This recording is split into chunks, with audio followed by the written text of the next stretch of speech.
जगदम्बा रेणुका कुलस्वामिनी अम्बा।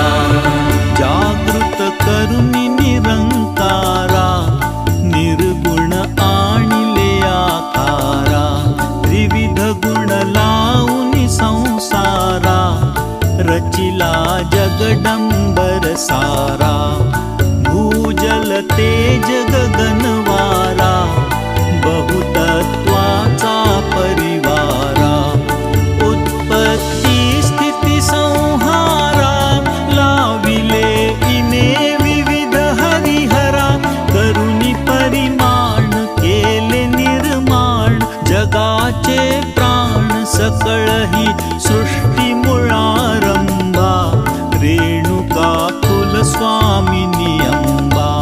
हे आदि माया जगदम्बा रेणुका कुलस्वामिनी अम्बा। हे आदि माया जगदम्बा रेणुका कुलस्वामिनी